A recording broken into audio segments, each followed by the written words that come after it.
श्री राम जय जय राम। श्री राम जय जय राम। श्री राम जय जय राम।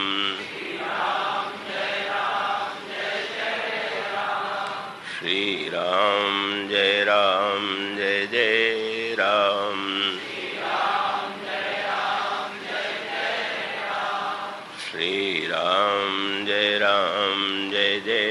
राम। श्री राम जय जय राम।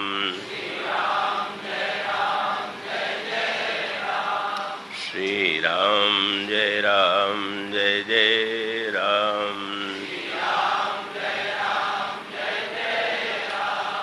बोलिए सियावर रामचंद्र महाराज की। ओम मंगलमूर्तये नमः। गणाधिपतये नमः।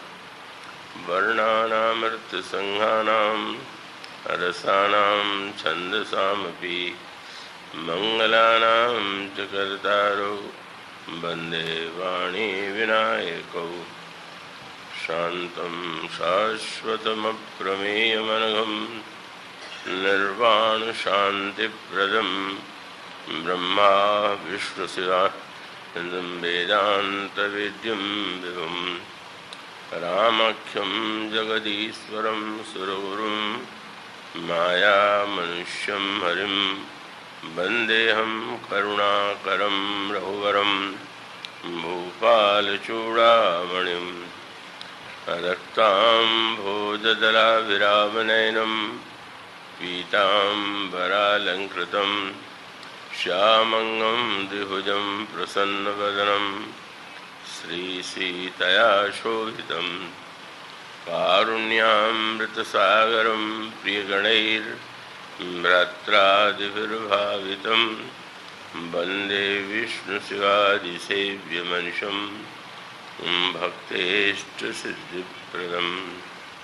कोशलेन्द्रपदकञ्जमञ्जुलौ कोमलावजमहेशवन्दितौ जानकीकरसरोजलालितौ चिन्तकस्य मनभृङ्गसङ्गिनौ वन्दे विदेहतनया पदपुण्डरीकं कैशोरसौरभसमाहृतयोगिचित्तं हन्तुं त्रितापमनिशं मुनिहंससेव्यं सन्मानसालिपरिपीतपरागपुञ्जम् अतुलितबलधामं हेमशैलावदेहं दनुजवनकृसारं ज्ञानिनामग्रगण्यं सकलगुणनिधानं वानराणामधीशं रघुपतिप्रियभक्तं वातजातं नमामि।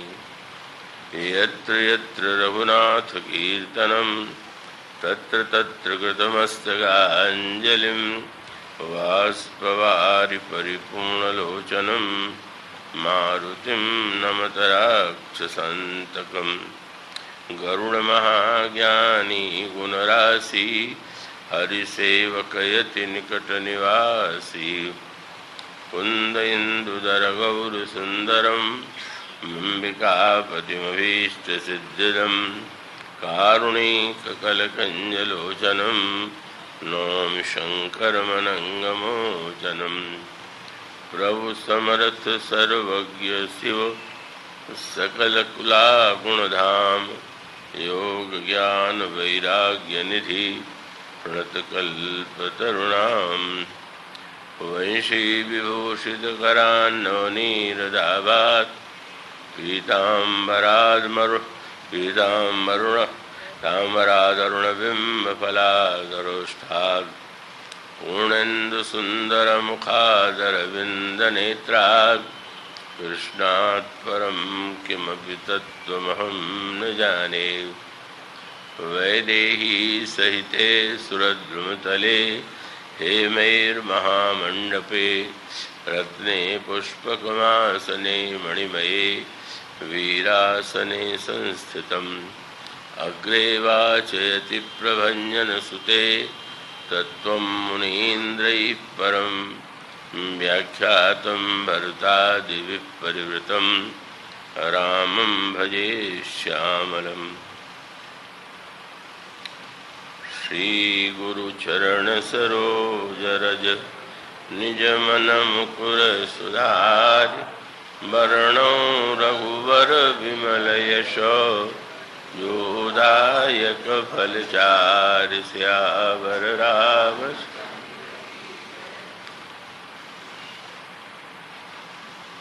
श्रद्धेय स्वामी श्री महामंडलेश्वर माधवानंद जी महाराज, श्रद्धेय श्री महंत पर हमारे श्री ओंकारानंद जी महाराज, श्रद्धेय स्वामी गोविंदा जी महाराज, इन सब के चरणों में मेरा सादर प्रणाम और नमन और आप सब लोगों का स्वागत अभिनंदन। आइए उस श्लोक पर दृष्टि डालें, इस पर विचार करें जिसको केंद्र बनाकर इस बार प्रवचन का क्रम रखा गया है। गोस्वामी जी भगवान शंकर और भगवती उमा की वंदना करते हैं। पूछा जा सकता है कि भगवान शंकर और पार्वती जी की वंदना किस रूप में की जा रही है, उसकी क्या आवश्यकता है। और तब गोस्वामी जी कहते हैं कि समस्त शास्त्रों में यह कहा गया है कि ईश्वर सबके हृदय में निवास करता है, किंतु इतना होते हुए भी, इतने निकट होते हुए भी वह दिखाई नहीं देता है। दिखाई नहीं देता है तो क्या कारण हो सकता है? और तब इसका उत्तर यही है कि वस्तु होने पर भी यदि न दिखाई पड़े तो इसका अर्थ है कि व्यक्ति के पास आंखें नहीं। तो जो आंख वाले हैं उन्हें ईश्वर दिखाई देना चाहिए, पर ये इस पंक्ति में यह बताया गया उस ईश्वर का दर्शन करने के लिए तो उसकी उपस्थिति का अनुभव करने के लिए जो दृष्टि चाहिए वह दृष्टि, यह स्थूल दृष्टि नहीं। वह कौन सी दृष्टि है?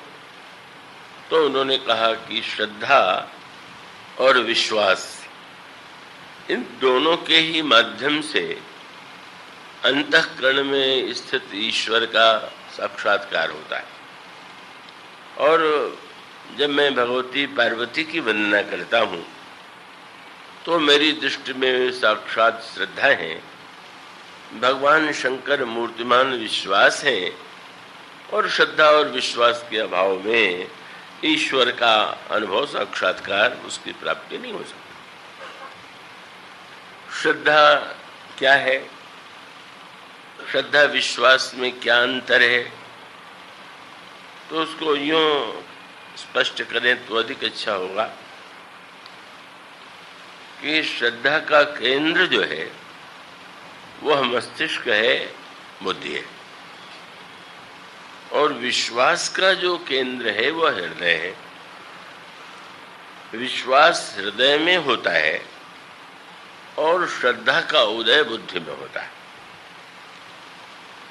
श्रद्धा की विश्वास के संबंध पर अगर दृष्टि डालें तो उसे यूं भी कह सकते हैं कि श्रद्धा साधना है और विश्वास उसका प्राप्तव्य है, उद्देश्य है। वास्तविक रूप में जिसे विश्वास कहते हैं, एक विश्वास तो वह है कि जिसके विषय में प्रत्येक व्यक्ति यह कहता है, समझता है कि मेरा विश्वास है, पर जब वो है कहता है कि विश्वास है, तो उसके पीछे भी उसकी एक कामना होती है। कहीं से मनुष्य यह सुन लेता है कि विश्वासम फलदायकम, विश्वास ही फल देने वाला है। तो स्वाभाविक है जिसके हृदय में कोई कामना है, जब वो कहता है कि मुझे तो अपने इष्ट देव पर विश्वास है, तो विश्वास के पीछे उसका तात्पर्य ये है कि विश्वास से ही तो हमारी कामना पूर्ण होगी, इसलिए मैं विश्वास कर रहा हूं। पर ये तो विश्वास नहीं, क्योंकि अगर आपकी कामना कभी जिस देवता की आप आराधना करते हैं, पूजा करते हैं, अगर आपकी कामना पूरी कर दी तो आपका विश्वास बना रहेगा, और कामना की पूर्ति में अगर बाधा पड़ जाए तो फिर वो विश्वास नहीं रह जाएगा। तो जो आज है और कल नहीं है वह विश्वास नहीं। विश्वास का तो अर्थ ही ये है कि जो सदा प्रत्येक देश में, काल में, स्थिति में कभी भी जिसमें मनुष्य के जीवन में आस्था न मिटे, वो विश्वास है। तो ये विश्वास जो है, एक तो वह है कि जो कामना की पूर्ति के लिए किया जाने वाला विश्वास, और दूसरा विश्वास यह है कि अब जिसकी हम आराधना करते हैं, जिसको हम अपना इष्ट मानते हैं, तो स्वाभाविक रूप से किसी भी तरह से हमको उस आस्था में, विश्वास में रंच मात्र पार्थक्य की अनुभूति न हो। और ऐसा विश्वास जो है उसका संबंध श्रद्धा से वस्तुतः जुड़ा हुआ है। ये श्रद्धा जो है, चाहे ज्ञान की दृष्टि से विचार करें, चाहे भक्ति की दृष्टि से विचार करें, और चाहे धर्म की दृष्टि से विचार करें, श्रद्धा परम आवश्यक।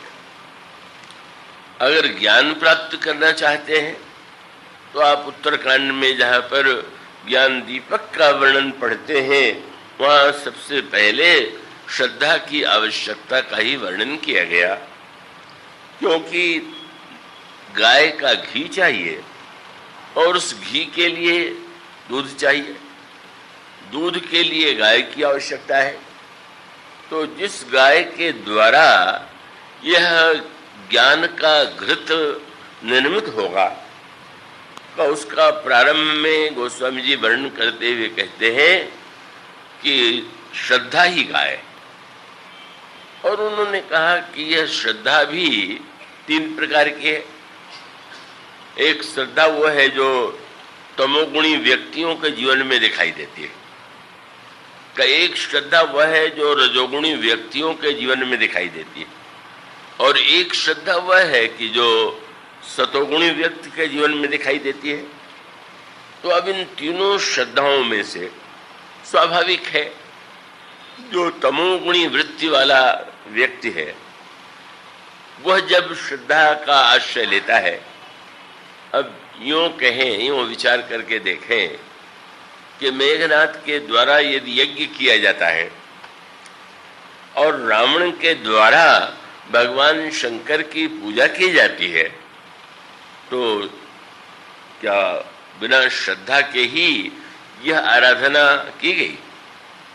इसका अभिप्राय है कि जब रावण भगवान शंकर की पूजा ही नहीं करता, अपितु अपना सिर भी काट करके चढ़ा देता है, तो ये तो बहुत कठिन बात है। का वस्तुतः इससे यही सिद्ध होता है कि उसके हृदय में एक प्रकार की श्रद्धा भावना है, पर वो श्रद्धा भावना जो है न सात्विक है न राजसिक है, अपितु तमोमयी है। क्यों? उसका उद्देश्य उसके द्वारा हम सिर काट करके चढ़ावेंगे तो भगवान शंकर हमें अमरता का वरदान दे देंगे। हम जब एक सिर अर्पित करेंगे तो बड़े उदार हैं, तो हमको न जाने कितने सिर देंगे। और वो सिर पाके करेंगे भी क्या, बस यहीं से दो गए। अब आप देखेंगे तीनों भाई एक साथ तपस्या करने के लिए जाते हैं, रावण, कुंभकर्ण और विभीषण, और तीनों को वरदान देने के लिए दो देवता आते हैं, ब्रह्मा और शंकर। तो तपस्या भी दोनों की, तीनों की एक जैसी, वरदान देने वाले भी एक ही। पर समस्या क्या है, कभी तो देने वाले नहीं मिलते, और अगर देने वाला मिल जाए तो मांगने वाला वो तो सरल नहीं है कि क्या मांगे। देने वाला भी कठिन और मांगने वाला का वो तो अत्यधिक, वो तो दुर्लभ है। तो अब ये स्पष्ट दिखाई देता है कि एक का वरदान तमोमय है, दूसरे का वरदान रजोमय है, तीसरे का वरदान सत्वमय है। और उसका सूत्र यही है कि जब ब्राह्मण के सामने जाते हैं तो रावण ने जब वरदान मांगा, रावण क्यों चाहता है, उसका मूल उद्देश्य है कि वो देवताओं को भी परास्त कर सके, सबको परास्त कर सके, सबको नष्ट कर सके। पर यह तो प्रश्न ही है कि अगर वह दूसरे पर आक्रमण करेगा तो दूसरे भी तो बदले में उस पर शस्त्र चलावेंगे। तो मानो वो याचना करता है कि हम काहू के मर ही न मारे, हम किसी के मारने पर न मारे। क्या इसका अर्थ हो कि हमारे मारने पर दूसरे मर जाए, पर दूसरे के मारने पर हम न मरे। मानो मूल में ही दूसरों को मारने की योजना है, और उस योजना की पूर्ति के लिए भगवान शंकर और ब्रह्मा के सामने, शंकर जी के विषय में प्रसिद्ध है कि उनके समान कोई देने वाला नहीं। दानी कहूं शंकर समनाई, दीन दयालु दिवोई भावे, जाचक सदा सुहाई। भगवान शंकर से दानी कहूं सम, मेरे पत्रिका में गोस्वामी जी ने कहा भगवान शंकर के समान कोई दानी नहीं है। परिणाम क्या होता है कि देवता ही नहीं, दैत्य और राक्षस भी भगवान शंकर की पूजा करते हैं।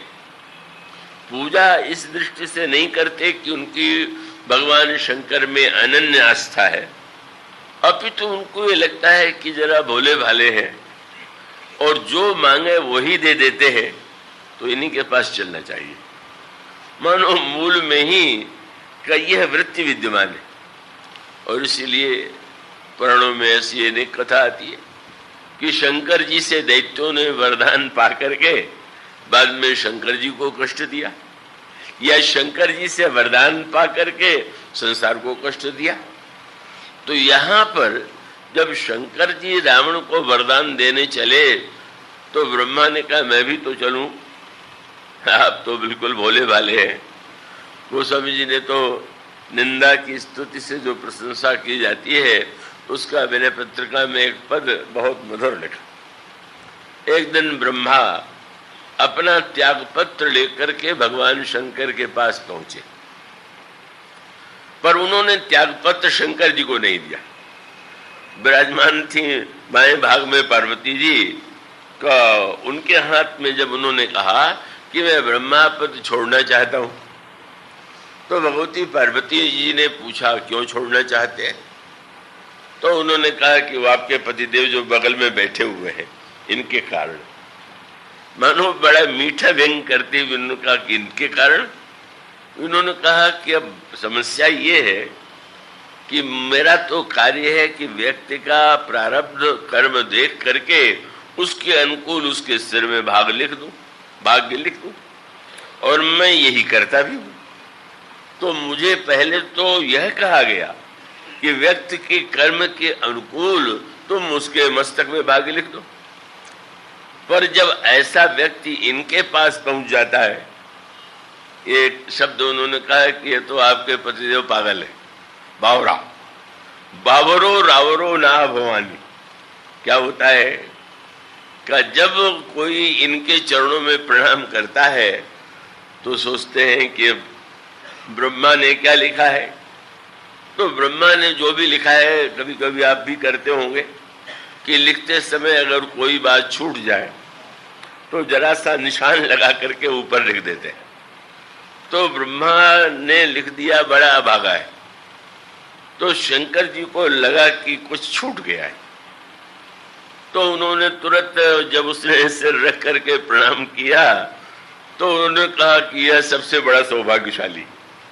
तो उन्होंने कहा कि पहले तो मेरा लिखा हुआ ये बदल देते, और बदल देने के बाद सबसे बड़ा संकट ये है कि वो कहते हैं कि जाओ ब्रह्मा को बता दो कि अब मैंने ये लिखा है और उसको पूरा मैं करूंगा, ब्रह्मा को करना।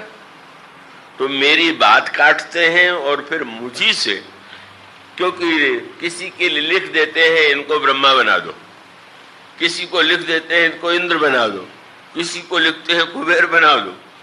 तो अब तो मैं नए नए स्वर्ग बनाते बनाते तीन रंकन को नाक समारत हो आयो नकवानी, बस नाक तक प्राण आ गया है।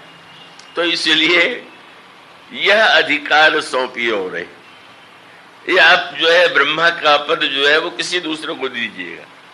तो देवी पार्वती जी ने पूछा आप क्या करेंगे? कहले भीख भली मैं जानी, मैं भीख मांगूंगा, मुझे ये अच्छा लगता है। भीख मांगना कोई अच्छा है क्या? बोले वैसे तो अच्छा नहीं माना जाता, पर आपके पतिदेव को भीख मांगते देख के लग जाता है कि बहुत अच्छा है। भीख मांग भाव खाए नहीं, भिक्षा मांगते हैं, प्रयत्न पुरुषार्थ करते नहीं।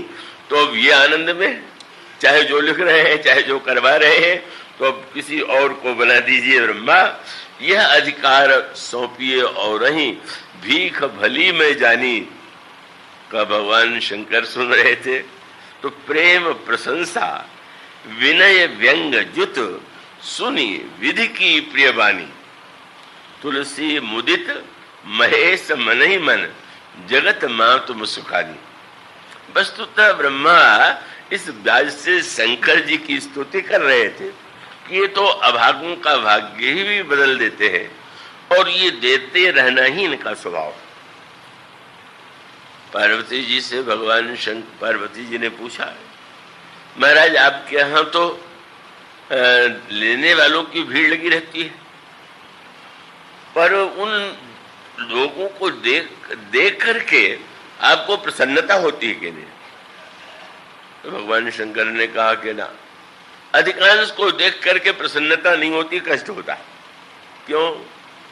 बोले मैं तो देने को तैयार हूं, पर ये अभागे जो आते हैं लेना नहीं जानते, और लेना नहीं जानते तो मुझे लगता है कि अब मेरे पास आकर के भी, मुझसे मांग करके भी अगर ये जीवन में का वो परमानंद नहीं पा सका तो कितना बड़ा भागा है।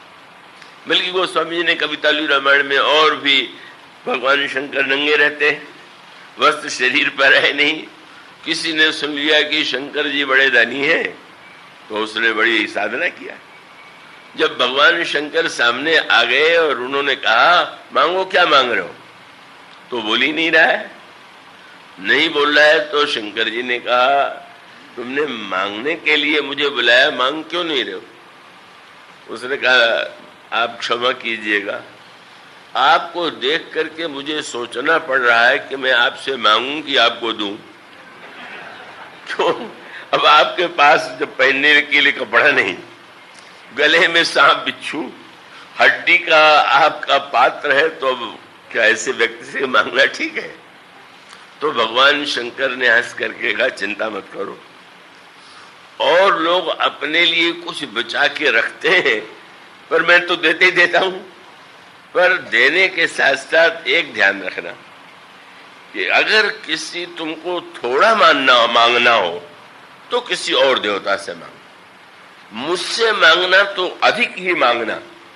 वो समझी ने कवितालु रामायण में लिखा, नांगो कहे जग मांगनो देखे न खांगो कछु, भ्रम में मत पड़ जाओ कि मेरे पास कुछ नहीं, कोई कमी नहीं, पर इतना तो कहूंगा जनी मांगियो थोड़ा मत मानना। थोड़ा मांगना हो तो किसी और के पास जाओ, पर उस सामने वाला समझ नहीं पाता कि थोड़ा मांगना क्या होता है। एक भिखारी जिसको 1 रुपया मिलता है, अगर उससे कह दिया जाए और मांग लो तो बेचारा बहुत साहस करे तो 10 मांग ले, 100 मांग ले, क्योंकि उससे अधिक मांगने पर डर लगता है कि अब ये कह तो दिया इन्होंने, पर देंगे भी कि नहीं। मनु जी ने भगवान से यही कहा कि अब जथा दरिद्र विबुध तरु पाई, बहु संपत्ति मांगत सब कुछ आई। तो ऐसी स्थिति में शंकर जी दुर्भाग्य, रावण का दुर्भाग्य क्या है? जब लौट करके आए तो पार्वती जी ने पूछा, रावण ने आपसे क्या मांगा? तो देवी उसने मृत्यु मांगी। अपने समझ से अमरता मांग रहा, पर शंकर जी के ने कहा कि उसने तो मुझसे मृत्यु मांग लिया। मृत्यु वो तो बिना मांगे मिलती है। उन्होंने कहा कि देवी, जब उसने कहा कि हम काहू के मरे ही न मारे, और उसके साथ एक वाक्य जोड़ दिया कि बानर मनुज जाति दुई बारे, बंदर और मनुष्य को छोड़ के हम किसी के हाथ से न मरे, तो रावण का तर्क यह था कि बंदर और मनुष्य को तो मैं तो मेरे भोजन है, इनको मारना तो कोई कठिन है ही नहीं, तो इसलिए बंदर मनुष्य को छोड़ करके मैं किसी के हाथ से न मरूं। तो शंकर जी ने कहा इसका अर्थ हुआ कि उसने जो चाहा उसका अर्थ है कि या तो बंदर के हाथ से मरे या मनुष्य के हाथ से मरे। मानो कितना अविवेक है कि जब साक्षात सृष्टि रचयिता विवेक के देवता ब्रह्मा और साक्षात भगवान भूत भावन शिव, उनसे मांगना चाहिए था विवेक और विश्वास। शंकर जी विश्वास है और ब्रह्मा विवेक है, और दोनों मांग ले तो दोनों जब खड़े हैं तो बहुत बड़ा लाभ है। पर वो तो बड़ा पंडित था, गणित कर लिया। ये दो क्यों आए? मैंने तो शंकर जी को बुलाया था, ये ब्रह्मा क्यों आ गए? शंकर जी तो भोले भाले हैं, जो मांगे वो दे देते हैं। पर उसने तुरंत गणित किया, आ गए हैं तो भी क्या चिंता है। ब्रह्मा और शंकर मिल भी जाए तो दोनों का सिर मिलके 9 ही तो होता, 5 4 9। शंकर जी का ब्रह्मा का 4, मेरे तो 10 सिर है, तो ये एक सिर तो अधिक इनसे हाई है, इनसे तो अधिक बुद्धिमान मैं हूं ही, इसलिए जो लेना होगा ले लूंगा। मानो तीनों ने जो 3 प्रकार का वरदान मांगा, तीनों को वरदान मिला। कुंभकर्ण भी जो वरदान मांगना चाहता था, वो चाहता यही था कि हम 6 महीने भोजन करें और 1 दिन सोएं। पर ब्रह्मा देख के डर गए कि 6 महीने अगर इसने भोजन करना प्रारंभ किया तो सारे संसार को खा जाएगा। इसलिए बुद्धि उलट दी और उसने कहा 6 महीने सोएं और 1 दिन जागे। एक का वरदान तमोमय, एक का वरदान रजोमय, और दूसरे का वरदान जो है वो सतोगुणी श्रद्धा जिसे कहते हैं। जब विभीषण के सामने गए और उन्होंने कहा, कहो विभीषण पास तब कहो पुत्र वर मांगो, पुत्र वरदान मांगो, तो ते ही मांगे वो भगवंत पद कमल अमल अनुराग। इसका अभिप्राय कि किसी पर श्रद्धा करने के बाद भी क्या उससे हम पाना चाहते हैं, यही श्रद्धा की परीक्षा है। और तब मानो अगर हम ज्ञान प्राप्ति के लिए प्रयत्नशील हैं तो सात्विक की श्रद्धा की आवश्यकता है, तो ज्ञान के लिए भी श्रद्धा की आवश्यकता। और धर्म के लिए, धर्म का पालन कैसे होता है? तो मानस पर स्पष्ट किया गया, श्रद्धा बिना धर्म नहीं होगी। सचमुच धर्म उसी व्यक्ति के जीवन में होगा जिसके अंतःकरण में श्रद्धा होगी। तो धर्म के लिए भी श्रद्धा की आवश्यकता, ज्ञान के लिए भी श्रद्धा की आवश्यकता, और भक्ति के लिए वो तो बिना श्रद्धा और विश्वास के भगवान के प्रति भक्ति का उदय ही नहीं होगा। इसलिए श्रद्धा की आवश्यकता सभी साधकों को, चाहे वो ज्ञान, चाहे भक्ति, चाहे कर्म, जिस दिशा में जाना चाहे, श्रद्धा की आवश्यकता है। पर ये श्रद्धा क्या है? ये श्रद्धा का उदय कैसे होता है? और तब उसका 2-3 जो महत्वपूर्ण सूत्र है, आप उस पर ध्यान दे करके विचार करेंगे, सुनेंगे। और वो ये है कि जैसे सती जी का जो प्रसंग है, सती जी श्रद्धा नहीं, पार्वती जी श्रद्धा। तो सती जी में क्या कमी? वे भगवान शंकर की प्रिया वे भी तो हैं, भगवान शंकर की पत्नी वे भी हैं, पर उन्हें हम श्रद्धा के रूप में श्रद्धा का स्थान नहीं देते। जब वही सती अगले जन्म में पार्वती बनती है तब कहते हैं कि हाँ ये श्रद्धा। और उसका उत्तर यही है कि श्रद्धा बिना धर्म नहीं हुई। सती जी भगवान शंकर के साथ दंडकारण्य में महर्षि अगस्त्य आश्रम में कथा सुनने के लिए गई, पर जाकर के भी उन्होंने नहीं सुना। क्यों? धर्म आप मान भले ही ले कि मैं धर्म का पालन करता हूं, पर उसके पहले यह तो पता होना चाहिए कि सचमुच धर्म है क्या। सबसे महत्व का प्रश्न है। और यहीं पर सती जी के अंतःकरण में केवल बुद्धि है, पर बुद्धि का अभिमान होने के कारण श्रद्धा नहीं है। कईयों कह सकते हैं कि बुद्धि के पहनेपन से अगर हमें दूसरों में कमी दिखाई दे तो ये बुद्धि का दुरुपयोग है, और बुद्धि के पहनेपन से अगर हमें अपनी कमी दिखाई देने लगे तो ये बुद्धि का सदुपयोग है। मुझे स्मरण है, हिंदू विश्वविद्यालय में प्रवचन चल रहा था, तो जब ये कहा गया कि दोष देखना सबसे बड़ा पाप है, तो एक संस्कृत के बड़े पंडित ने लिख करके भेजा कि आपका यह कथन तो शास्त्र के विरुद्ध है। क्यों? तो उन्होंने लिख करके भेजा कि शास्त्र का कथन ये है कि पंडित तो वही है जो पंडितो दोषज्ञ है, पंडित वह है जो दोष को जानता है। तो मैंने यही निवेदन किया कि यह तो कहा ही है कि पंडित वह है जो दोष को जाने, पर यह तो नहीं लिखा हुआ है कि दूसरे का कि अपना। बस अंतर इतना है, आपने मान लिया पंडित वह है दोष जो दूसरे में निकाल दे, और अगर आप भक्ति परंपरा की दृष्टि से विचार करें तो पंडित वह है जो अपने में दोष ढूंढ ले।